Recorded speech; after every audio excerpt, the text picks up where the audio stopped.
when I call somebody my friend, like I'm real close with them. I don't talk to my friends every day, but I love my people. So when we stopped being friends, it was really hurtful. An event ended up happening, and I had to call. Well, me and her made up first, cause B-Tap easier to make up with. Take that off the camera. No.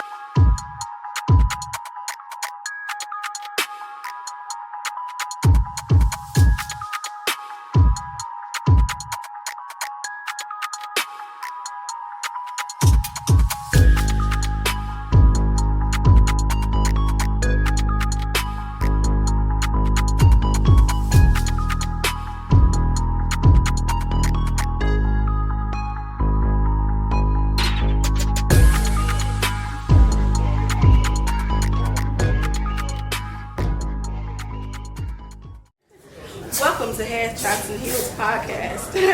This is a podcast where we talk about the shots that life fires at us and how to pick ourselves up and move forward without pretending that we were ever hit.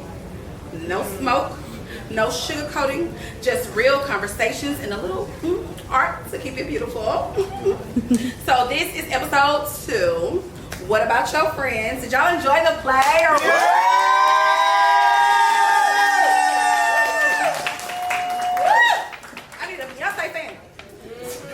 So, today we're talking about friendship and, not the one that is on Instagram, the Instagram version or whatever, but we're going to get down and dirty because we need to know, what do we do in certain situations, right?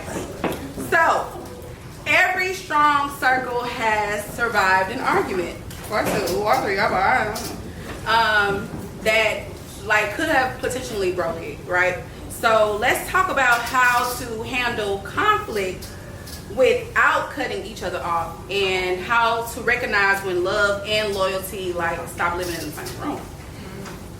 So this is for the audience. This is a little icebreaker for the audience that y'all here. All 113 of y'all. They in here. Keep it real. What's the pettiest thing that you've ever done that made you? What's the pettiest thing that a friend has ever done to you that made you side-eye them?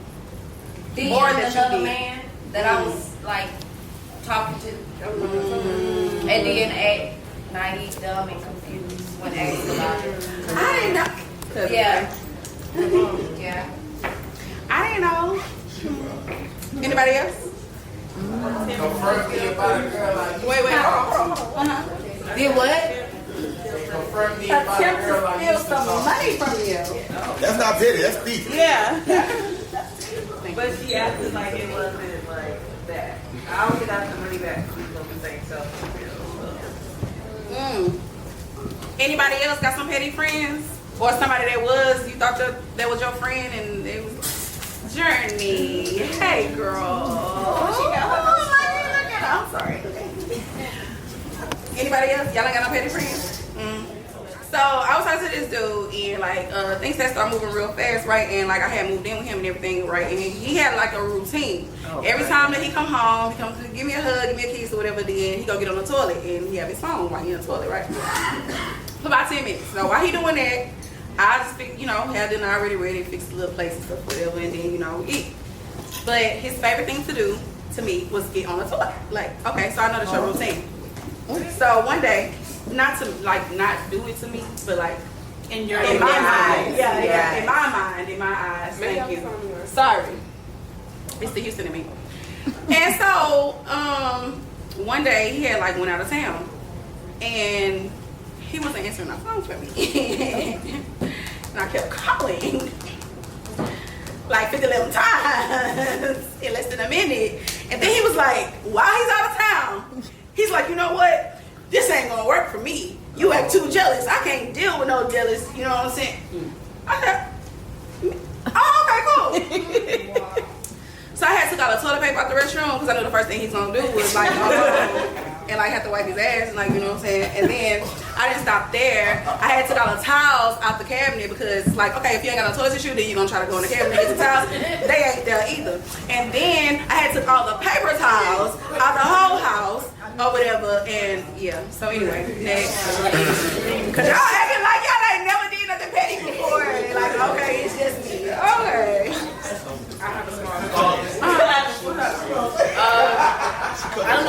pettiest thing I've done, but in the name of anger, I've made a man call his family and tell him that they were having sex with prostitutes. And then after that, I took all the water and like spilled it all in his car so it would get mold. But that was about it. That was about it. That's right. You made the man call his family and tell him He willingly did. I wasn't willing to involve, you know. It was I want to know what you were doing to him when he called. He was under duress for sure. But I was trying to see like. Yeah, hanging from a balcony. I mean, I just think it was like, you know, either you do this or I do this. I think whatever I said at that time was enough. It was worse than him calling his mom. Yeah, it was like either you do this or I do this. Like either you say it or I'm gonna do it. If I do it, it's gonna be The bribery. Good old bribery. yeah. That was only in reaction though. That was only in reaction to. Y'all petty. Petty as fuck. I had a lot more, but y'all act like y'all wasn't. I don't have no stories for y'all. Now, what else was it? Nothing. Allegedly. My mama had told me that I couldn't like do nothing for real, so I had to do shit that like was petty, but like. Anyway, I was like, yeah, because you know, I want to do the typical, like, you know, bleach the clothes and you know, put sugar in the tank. That's not petty. That's She's like, you better leave. Don't be doing him like that. I said, oh, okay, well, he ain't gonna have no sheets, covers, blankets, Inconveniences. That's crazy. tissue, That is crazy. all glove socks. It's summertime. You won't come home and you ain't got no shorts or short sleeves. I hit my baby mama car keys for that one time. Courtney, God, yeah. Oh my God. His dad took one shoe to 10 pair of my shoes. Yep, see? Now that's the best pair of shoes. One shoe to each pair. Oh, He wow. took and got rid of. Yeah, he got rid of them. Yeah. Yeah, you couldn't even get them. He's like, they gone. They gone. Oh my God. Brittany, LJ said why we can't just leave. Well, why is LJ saying? Because that's what LJ That's what he is. Lock the doors. Lock the doors. And pass around a collection plate. I mean, I'm leaving here with something. No. Or I'm leaving here and you have nothing. Like, it's something. Like, you know, something gotta No lawyers happen. involved. You know? We all got a few. We all got a few. Jesus said, turn the other cheek. And he also took something with him on his way out. And he took his life on the way out. Okay. All right. So, what's the disagreement that actually made a friendship stronger? I'm talking to my ladies on the panel now. My best friend got mad because I didn't tell him happy birthday. And so he stopped talking to me for like 3 weeks. And it took me a few days to notice, I'm not gonna lie. It took me a few days to notice. Mainly because it was stuff going on in my life.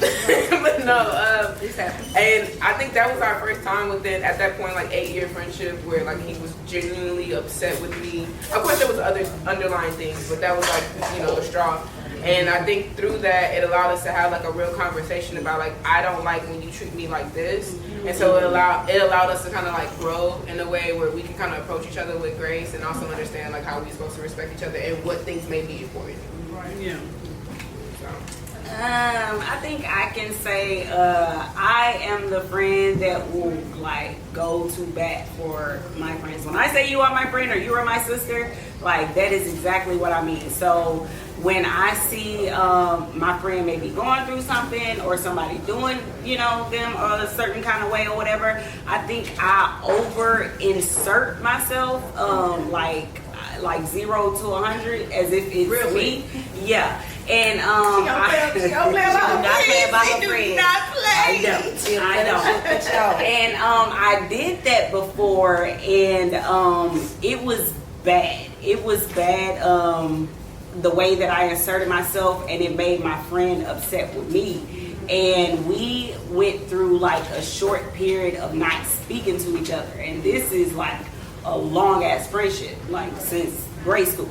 And so that was like really hard to cope with. And it took us having to, like we did in a play, like come to a sit down, like we actually met up, you know, and had a conversation. And, you know, I had to own up with what, you know, I may have took it a little too far or whatever. And so just having that conversation, you know, like mended things or whatever. And yeah, so it's crazy. It wasn't like we were going at it like over some petty shit. It was more so like, I love your ass so much that I'm finna, you know. It's right out for real. Like, and bitch, I'll kill you too if you don't agree with what I got. Well, I stopped being friends with both of these. They stopped being friends with me for a couple years. Yes. Yeah. She got. Okay, it was like 6 months. I was like, it don't even matter why. It just matters that it happened, and it happened, and it was like we weren't friends. And when I call somebody my friend, like I'm real close with them. I don't talk to my friends every day, but I love my people. So when we stopped being friends, it was really hurtful. An event ended up happening, and I had to call. Well, me and her made up first, cause B-Tap easier to make up with. Take that off the camera. No, but it took me and 380 a minute to be friends again. We were not friends for like a year, and it was like difficult for both of us because we both are on the scene and people both know us as being best friends. So for us not to be friends, you know, it was difficult. Like we had a hard time. But then we came back and she loved me, and now she can't go no fucking where. But that situation like really taught me. I'm a quick to love him and leave him. Like, you know, I don't do conflict well. I don't know. I just be like, oh, okay, it's a problem. Oh, I'm not dealing with that, and like let that be that. And I'm quick to do that. And that situation really taught me that if you really love somebody and you want to make things work with them, like it's okay to like sit down, have a conversation, and make it work. So now, moving forward, we know that like, hey, you got a problem, come to me and tell me, like, let's fix it. Like, you know, instead of just being like, okay, fuck it. Because we both was like, okay, fuck it. Hard-headed. Didn't talk to each other, but the communication and us talking, all we had to do was have a conversation, and we would have saw that a lot of things were not what they see. So, Clap it up for that. cause she loved her too. So I love you too, girl. I know. So with that being said, what does accountability in friendship look like? I feel like if I don't want any friend that I can't be honest with. So if I tell you something and we fall out, then that's great. I'm happy that you went about your way, because I would want you to do the same for me. I need you to have my back. Like, if Love me enough to leave me. love me enough to leave me. Oh, that's what I be saying. I be quickly sorry. I thought this was where you was going with that. No, what I'm saying is accountability is the willingness to take correction from the people around you. Yeah. And if you can't do that, then you're not ready to be somebody's friend. Because I don't want no yes women in my life. Like, tell me when I'm fucking up. Yes. Can I piggyback off that? Absolutely. Yeah. I was like, it was like the day of my baby shower. I don't know. I had. You shut up. Yes, that part in the play was really true. The meatball showed up late to my baby shower. Baby shower was almost over. But accountability and what she said, like having a friend that's not a yes man or a yes woman or whatever. I had did some crazy shit that I will not say on camera. And my friend allegedly. And my friend called me because she knew that I was kind of on edge the day before, and she called me and I told her what I did, y'all. I'm in the nail shop. She was going the fuck off on me, like going off, and I'm sitting there getting my nails and feet done, and I'm crying. The Asian people like, oh honey, you okay? I mean, like, she tore my ass up, and then when she got done, she heard me sniffling, and she was like, Brittany, you cried? And I was like, yeah, like the fuck. And so she was on the other side of town. She told me to send her my location. She drove over to the nail shop just to give me a hug, sit with me, wipe my tears, and pay for my shit. That's a friend. That's a friend, and she said right there. Hey, friends. Pull up game be strong. Pull up game strong. So yeah, she ain't gonna be like, oh, okay, yeah, that's what you know. She is definitely gonna get me together. Hey girl, show them your no smoke shirt.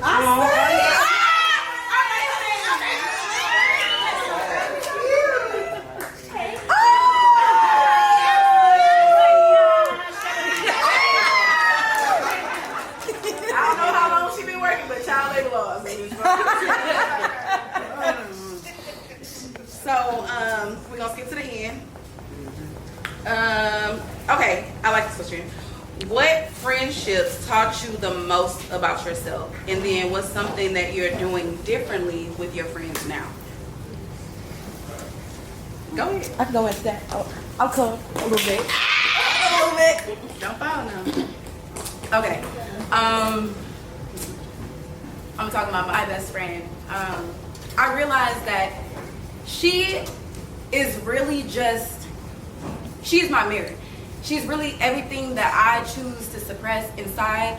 I used to think like, oh, opposites attract, and like that's my opposite and everything. She's very expressive. I'm very like, I suppress a lot of my emotions and everything. She's more of a crybaby. She'd be crying for stuff about me that I can't even bring out the emotions for. Like she'd be mad for me and everything. And I realized that like that's really deep down inside myself, and I really just want to like encourage people to listen to their friends and don't hold shame.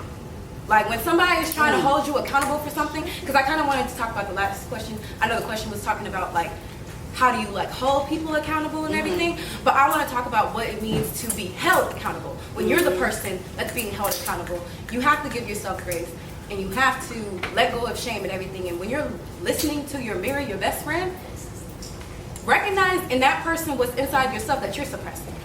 So yeah, that's on my little bit. All right, party. That was our host for tonight. Y'all get out.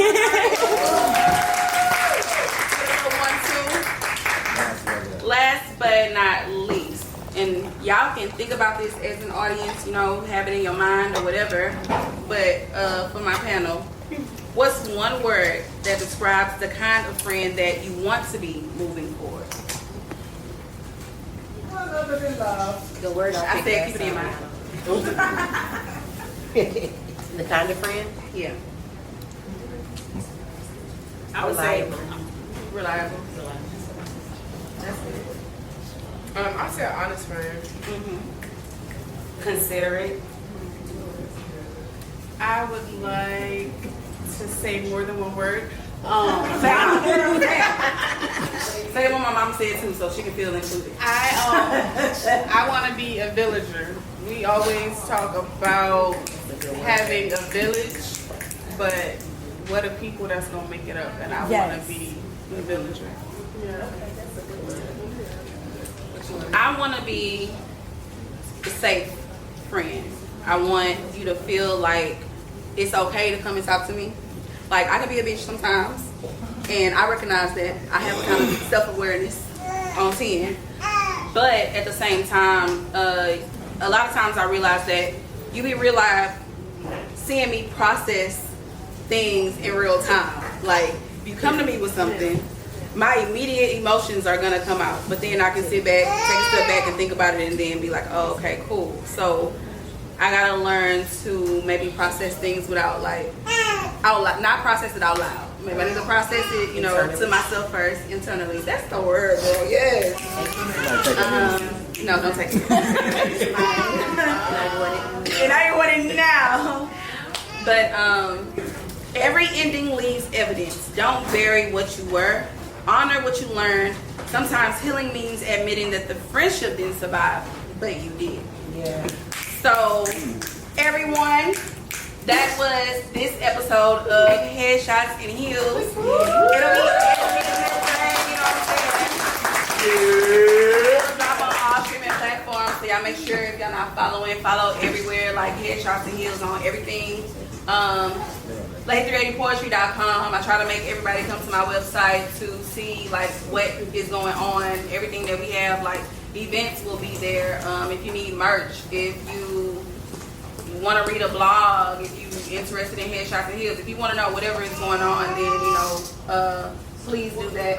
If you haven't scanned the QR code for the play bill, thank you, the play bill, please do so. At the end, it does have a review. Thank you. I knew one of y'all was gonna say it. It has a review. And I really want y'all to be like open and honest about whatever you encountered, because feedback is very important, and that can only make us grow stronger and be better. This time next year, I pray to be in a bigger space, and you will be. I will be in a bigger space, and it takes honest feedback so that I can do my best to make people happy, coming out and supporting and things like that. I want to thank everybody so much. My cast, the audience, everybody that stayed. Like, I really do appreciate it. I'm about to cry, but I'm not about to cry. Someone threw it. It's okay. But I am so happy right now. Like, I am living in such a great space right now, and I love it. I love that for me. Like, I'm the new auntie and things. Like, I don't know how to work the phone sometimes, but my son, he's about to be grown. So, you know what I'm saying? He can tell me everything I need to know. But yeah, if y'all have anything else, then go ahead. But that's it for me. Thank y'all so much. I appreciate it. I still got merch at my table if y'all want some. Buy some merch. Buy some merch. We don't want to take nothing home with us. Somebody, you know what I'm saying? Thank y'all. I got books for sale too. Yeah. I love me easy. I got 9 copies left. If y'all want to take